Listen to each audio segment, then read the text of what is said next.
Hi friends, welcome back to IGNOU pulse. நம்ம இன்றைக்கி என்ன பார்க்க போகிறோன்னா, நம்ம இக்னோவில் பிஏ இங்கிலீஷோட 2016 நியூ அப்டேஷன்ஸில் என்னென்ன இருக்குது, ஸோ அதில் என்னென்ன அப்டேட்ஸ் எல்லாமே வந்து நம்ம இக்னோவில் வந்துட்டு அப்டேட் பண்ணியிருக்காங்க. அப்புறம் அதில் என்னென்ன சேஞ்சஸ் இருக்குது, செமஸ்டர் சேஞ்சஸ் எல்லாம் இருக்குது அப்படிங்கிறத பற்றி நம்ம இந்த வீடியோவில் பார்க்க போகிறோம். ஆமாங்க, நம்ம இக்னோவில் வந்துட்டு பிஏவோட இங்கிலீஷோட 2000 அப்டேட்ஸ் என்னென்னா வந்து நம்ம நேஷ்னல் எஜுகேஷ்னல் பாலிசி 2020 பேஸ் பண்ணி இதை வந்து கொண்டு வந்திருக்காங்க. இதில் வந்து நம்ம பழைய மாதிரி வந்து நம்மளோட யூஜி டிகிரிஸ் எல்லாம் வந்து 3 வருஷம் இல்லாமல் அது இப்போ வந்து 4 வருஷம் ரெஸ்ட்ரிக்ஷன்ஸாக மாற்றிருக்காங்க. ஃபுல்லாக வந்து நம்ம 4 வருஷம் படித்து முடிக்கிற ஸ்டூடெண்ட்ஸுக்கு வந்து இப்போ ஒரு ஹானர்ஸ் டிகிரி வந்து ஒன்று கிடைக்கும். இதில் வந்து செமஸ்டர் சிஸ்டம் பார்த்தோம்னா வந்து பழைய ஆனுவல் எக்ஸாம் பேட்டர்னுக்கு பதிலாக வந்து இப்போ வந்து புதுசாக வந்து ஃபஸ்ட்டு 6 செமஸ்டருக்கு இல்லையா, இப்போ 8 செமஸ்டராக பிரிச்சுருக்காங்க. அப்போ 6 மாதத்துக்கு ஒரு வாரம் வந்து நம்ம எக்ஸாம்ஸ் எழுதுகிற மாதிரியே இருக்கும். இதில் என்ன அப்படின்னா மல்டிபிள் என்ட்ரியும் எக்ஸிட் ஆப்ஷன்ஸ் எல்லாம் இருக்குது. நம்மளால் வந்து படிக்க முடியலைன்னா இதோட எக்ஸிட் ஆப்ஷன்ஸ் என்னென்ன அப்படின்னு பார்த்தீங்கன்னா வந்துட்டு, நம்ம ஃபஸ்ட் இயரில் நம்ம என்னால் படிக்க முடியல அப்படின்னு நம்ம நிறுத்திட்டோம்னா நமக்கு அண்டர் கிராஜுவேட் சர்டிஃபிகேட் கிடைக்கும். இதோ நம்ம செகண்ட் இயர் முடிச்சுட்டு நம்ம நிறுத்திட்டோம் அப்படின்னா நமக்கு அண்டர் கிராஜுவேட்டோட டிப்ளமோ சர்டிஃபிகேட்டும், நம்ம தேர்ட் இயர்ஸில் வந்துட்டு நம்ம பேச்சுலர் டிகிரி நம்ம முடித்தோம்னா தேர்ட் இயரில் செகண்ட் இயரில் நிறுத்தினோம்னா டிப்ளமோ சர்டிஃபிகேட் மாதிரி கிடைக்கும். இதை தேர்ட் இயர் முடிச்சிட்டோம்னா ஒரு ஸ்டாண்டர்ட் பேச்சுலர் டிகிரின்னு சொல்லுவாங்க.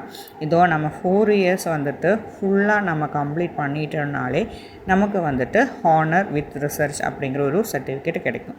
இதோட சப்ஜெக்ட் மார்க்ஸ் அண்ட் க்ரைட்டீரியா எப்படி அப்படின்னு பார்த்தீங்கன்னா, இதோட கிரெடிட் சிஸ்டம் எப்படின்னா டோட்டல் 4 வருஷத்துக்கும் சேர்த்திட்டு வந்து 160 கிரெடிட்ஸு வச்சுருக்காங்க. நம்ம இக்னோவோட சிஸ்டம் படி பார்த்திங்கன்னா வந்துட்டு நம்ம ஒரு கிரெடிட்னால் வந்து 30 ஹவர்ஸ் லேர்னிங் டைம்னு சொல்லுவோம் இல்லையா, அதில் நமக்கு வந்து ரீடிங் இருக்கும், அசைன்மெண்ட் இருக்கும், கவுன்சிலிங்ஸ் எல்லாமே இருக்கும்.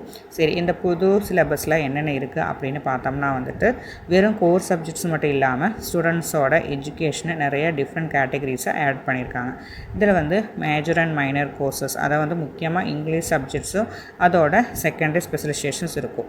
எம்டிசி அப்படின்னா என்னென்னா மல்டி டிசிப்ளினரி கோர்சஸ், கோர் சப்ஜெக்ட்ஸை தவிர மற்ற சப்ஜெக்ட்ஸ் எல்லாமே இருக்கும்.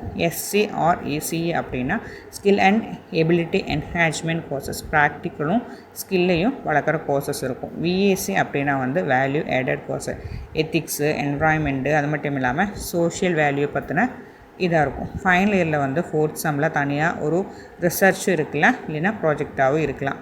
சரி, இதில் நம்ம எப்படி வந்துட்டு லேர்னிங் படிக்கிற மெத்தட் அப்படின்னு டிஸ்டன்ஸ் எஜுகேஷனில் வந்துட்டு கொஞ்சமும் மாற்றியிருக்காங்க. என்னென்னா ஸ்டடி மெட்டீரியல்ஸ் ஸ்டூடெண்ட்ஸுக்கு நார்மலாக பிரிண்டட் புக்கும் வரும், கூடவே வந்து நம்மளோட ஆப்போட பிளாட்ஃபார்ம் வழியாக டிஜிட்டல் ரிசோர்ஸும் கிடைக்கும். ஆன்லைன் கவுன்சிலிங் செக்ஷன் அசைன்மெண்ட் மூலியம் வந்து கண்டினியூஸாக எவேலுவேஷன் பண்ணணும். அப்புறம் வந்துட்டு டேர்மெண்ட் எக்ஸாமும் நடக்கும். சரி, இது இந்த டிகிரி ஸ்கில் டெவலப்மெண்ட் என்ன அப்படின்னு, டிகிரியோட வேல்யூ அதோட ஸ்கில் டெவலப்மெண்ட் என்ன அப்படி பார்த்தோம்னா, நம்மளோட யூனிவர்சிட்டி வந்து யூஜிசி அங்கீகாரம் பெற்றது. இது இல்லாமல் நம்ம ப்ரைவேட்டாக ஜாப்ஸ் எல்லாமே, கவர்மெண்ட் ஜாப்ஸ் எல்லாமே நம்ம பண்ண முடியும்.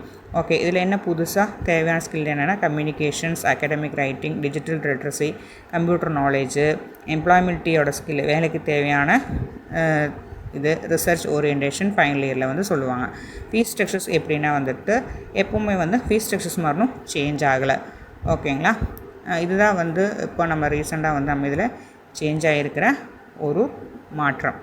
இதில் இன்னொன்று என்ன அப்படின்னா, நம்ம ஒரு கோர்ஸை வந்து சூஸ் பண்ணிட்டோம், சரி அட்மிஷன் கன்ஃபார்ம் ஆனதுக்கப்புறம் கேன்சல் பண்ணோன்னா அதிலிருந்து 50% ப்ரோக்ராம் ஃபீஸை எடுத்துகிட்டு முடிச்சுட்டு தான் பேலன்ஸு தருவாங்க. ஓகே ஃப்ரெண்ட்ஸ், நெக்ஸ்ட் வீடியோவில்